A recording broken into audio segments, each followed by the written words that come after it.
I'm going to go on a little bit of a rant this video. This video is going to be a bit more in that kind of style that you may have seen. Not too many edits. I'm just going to kind of continuously speak my mind and my heart about the sort of diet situation of the planet. And I've got a few topics that I want to talk about. It's mostly just the fact that there's so many different pieces of advice on the internet nowadays, but you don't really know which things to take. You don't really know which advice is fake, and I'm going to go through some fake advice that like people now know is fake, and it's a whole sort of interesting thing.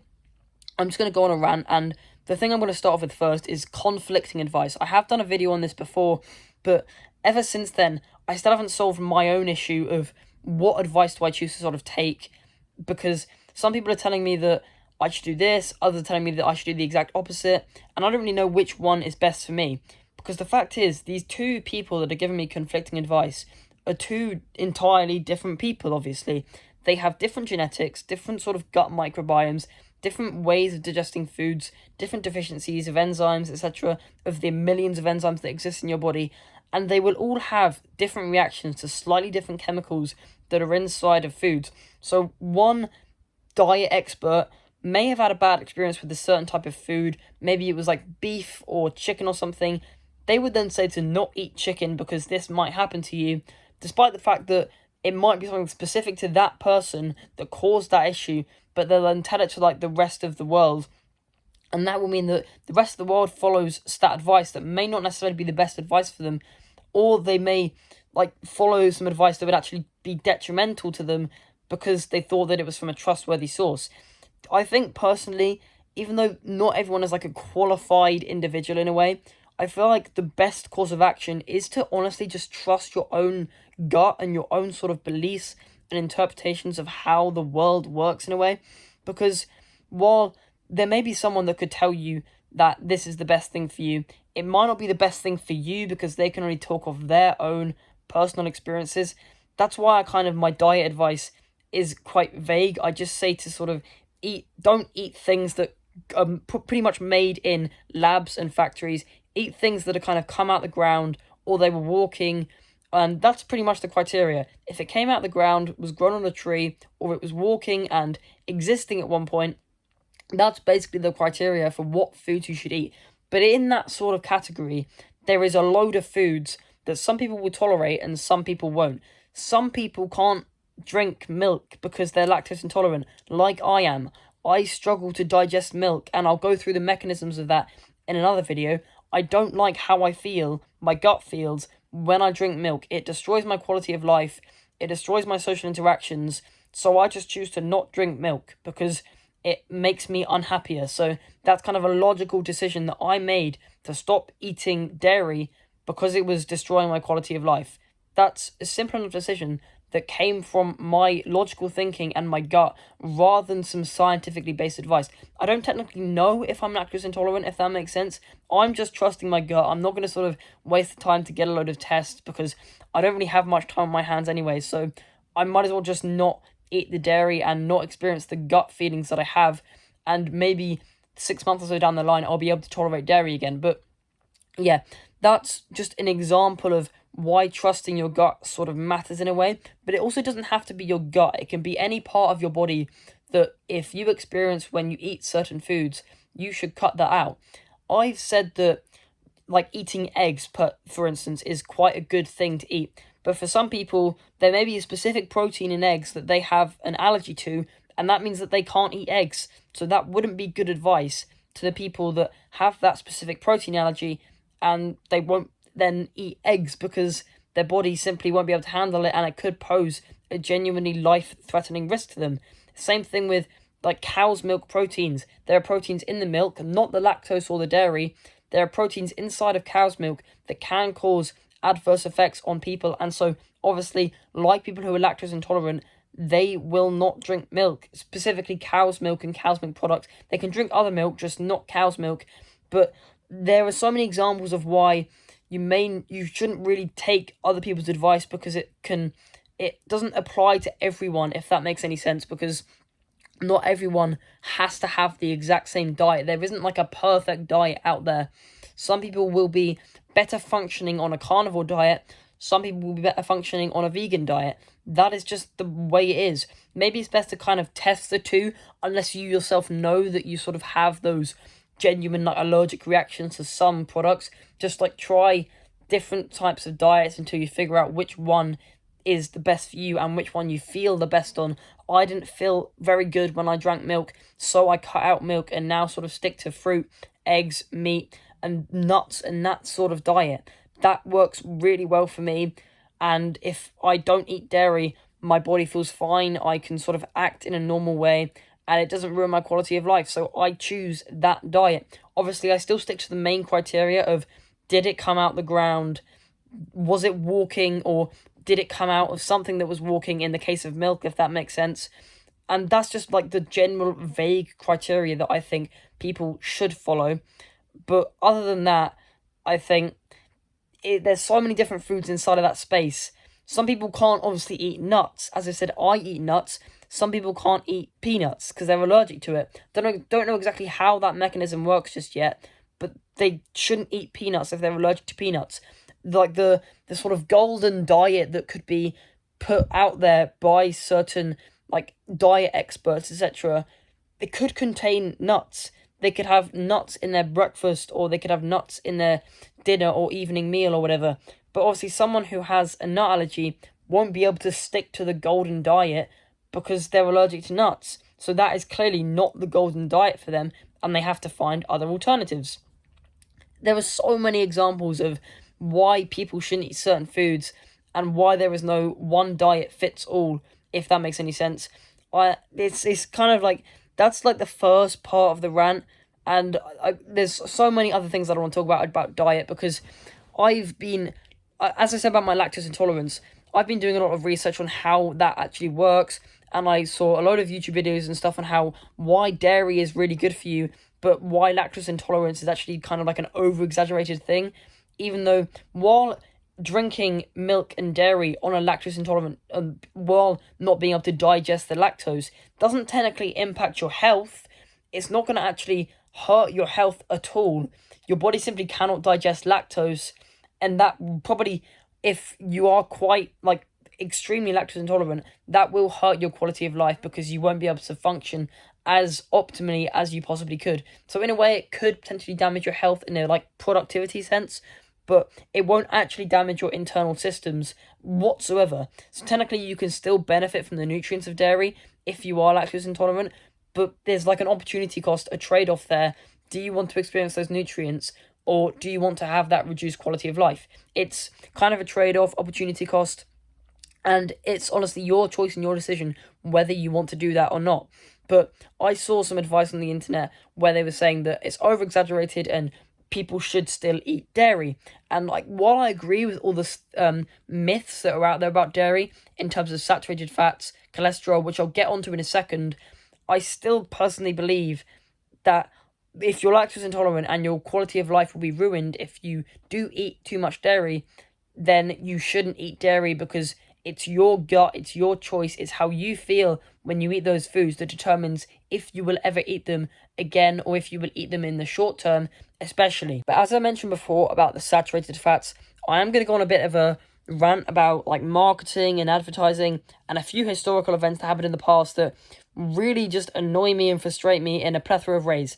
And the first one is to do with the American Heart Association. I've mentioned this in the Crisco video that I did in the past, and the fact that Crisco was so popular and exists is one reason that I hate them, but the second reason is a bit more specific.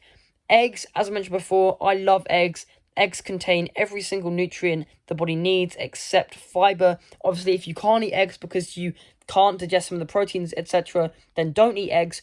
But for the majority of people that can, that is something that you probably should be eating in sort of your daily diet, etc., because they are so good for you. Yet in the past, around the 1960s, 70s, the American Heart Association actually said and came out that eggs were unhealthy for you. How insane is that?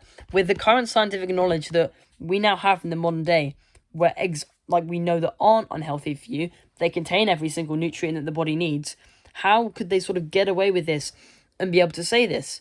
And the answer is the cholesterol myth. many people used to think that cholesterol and dietary cholesterol contributed to blood cholesterol levels, but that is simply not the case. Only a little bit of dietary cholesterol actually ends up becoming blood cholesterol. And cholesterol is something that's synthesized by the body, by every single cell. I did a video on how that works if you want to actually check it out. But it's not the thing it's not the cholesterol itself that's bad for you. It's the lipoprotein that carries the cholesterol that's the bad thing for you. And the lipoprotein is created by a load of other processes because it's a much bigger molecule than cholesterol. And certain types of fats and dietary intakes can increase or decrease the lipoprotein that carries the cholesterol. The good lipoprotein that carries the cholesterol is high density lipoprotein cholesterol. The bad lipoprotein that carries cholesterol is low density lipoprotein cholesterol. Now, certain types of fats can increase or decrease your amounts of these lipoproteins that carry cholesterol inside of your bloodstream when it's going to sort of different areas of the body where cholesterol is needed to do its various functions. Now, I've talked about trans fats a lot in the past, and trans fats, when they're ingested through the sort of hydrogenation of foods in processing things and stuff like that, it's often found in margarines and Crisco. As I talked about in that video that I did in the past, trans fats will outright increase low density lipoprotein cholesterol and outright decrease high density lipoprotein cholesterol.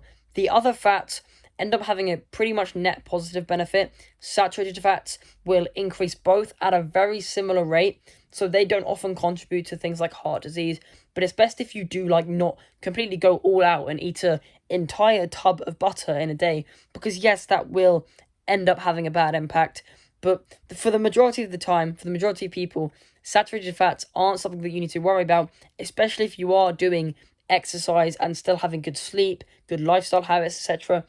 Saturated fats aren't something that you need to worry about at all, but trans fats are. But I've gone off on a bit of a tangent about how sort of cholesterol works, etc., inside of the body. The main thing I want to say is that the American Heart Association outright made a statement saying that you should not eat more than 300 milligrams of cholesterol per day and no more than 3 eggs a week. For context, I have 2 eggs every single morning. That is 14 eggs a week. 3 eggs a week was the recommended weekly amount of eggs, because a single egg contains, on average, 200 milligrams of cholesterol. Sorry if I said 300 grams daily intake. I meant 300 milligrams.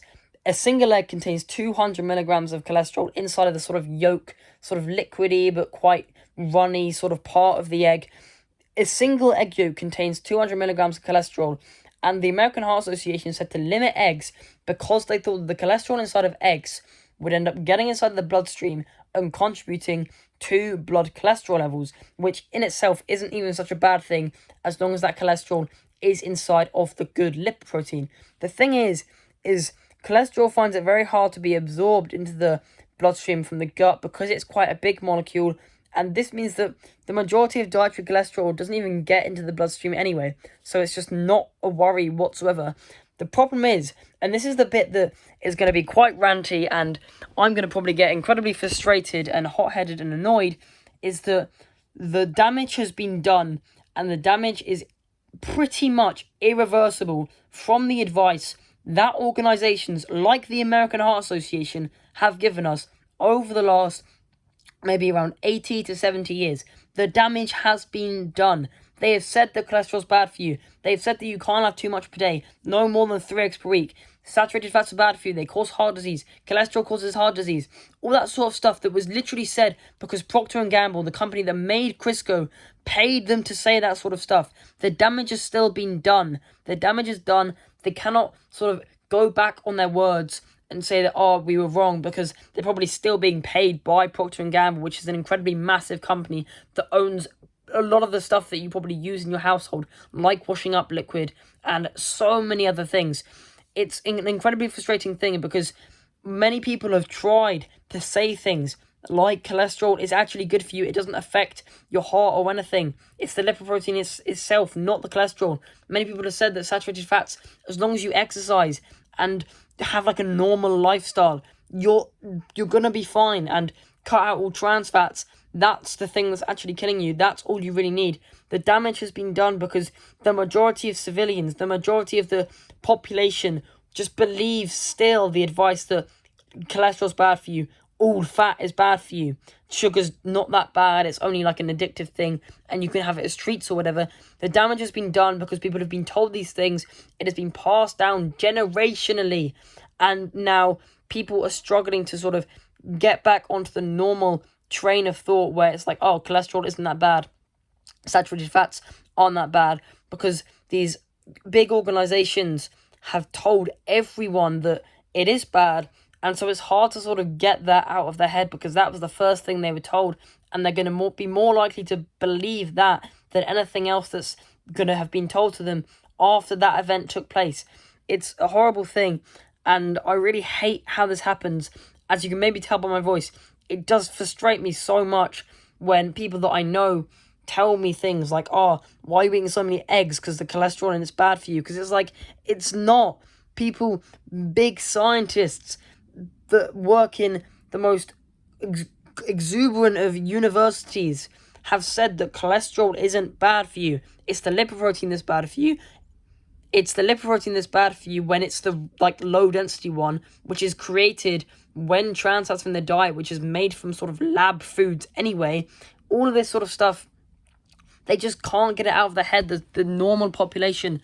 And it frustrates me because someone like me who is trying to tell people that this stuff is okay, it's not going to hurt you, cholesterol doesn't even have an impact on your blood cholesterol anyway, I get not that many views per video at the current state of recording, not enough to at least cause an impact on the global society and the world as a whole. And that just incredibly frustrates me, because while there are other people out there that have said things like cholesterol is good for you, you should probably not worry about saturated fats too much, don't eat fat-free or low-fat foods because they are substituted with sugar, etc. While they reach a wider audience of maybe 400k people, there's 7-8 billion people in the world now. A lot of them have been fooled by organizations like the American Heart Association that were paid off by Procter & Gamble. And now that means that a lot of people are sort of still suffering from these beliefs. And I'm going to go through a personal experience and story of my own that I experienced when I was nearly 5 years old. At such a young age, I was already completely indoctrinated into the saturated fats are bad for you kind of belief and mentality. The sort of, if you're in the UK, you might understand this, but the red, green and amber sort of labels on food packagings where they put the amount of sugar, salt, fat and saturated fats. I was scared to death of saturated fats because whenever it was a red on that sort of thing, I'd be sort of scared and worried to eat that food because I'd literally think it would give me a heart attack at 5 because I'd literally think it would give me a heart attack. How ridiculous is that? No one gets heart attacks at 5 years old anyway, no matter how bad their diet is. I was so indoctrinated by all the things I'd seen on the media and on TV, on the radio, in books, in school. Everything led me to believe that this would give me a heart attack either in the near future or when I'm older. It worried me so much because I was probably fearful for my family and my parents' lives as well. It caused me way too much worry at such a young age. As I've sort of got on this self-improvement journey, before I got on that journey, I kind of cared a little bit less. I would still eat sugary things, trans fats, sat fats, etc. But the thing is, when I got into self-improvement, I realised that this stuff was actually good for me and I should be inspired to eat it because this stuff isn't actually all that bad for me. I do exercise now. I can sort of eat butter, fry things in lard and butter, which are better than polyunsaturated oils, and not have to worry about my heart health because I know that stuff's actually better for me than some other stuff, especially when it's used in frying. But that's a whole nother video, that's an unrelated topic. But I just really find it quite interesting how I was literally just indoctrinated as a 5-year-old kid. I'm not even kidding. I was so young when I went through this weird phase of my life. And I don't even know where I got this from. It might have been my parents telling me that this stuff was bad for me. It could have been school. It could have been absolutely anything. I don't even know how this happened. It just pisses me off so much that I was indoctrinated in this way.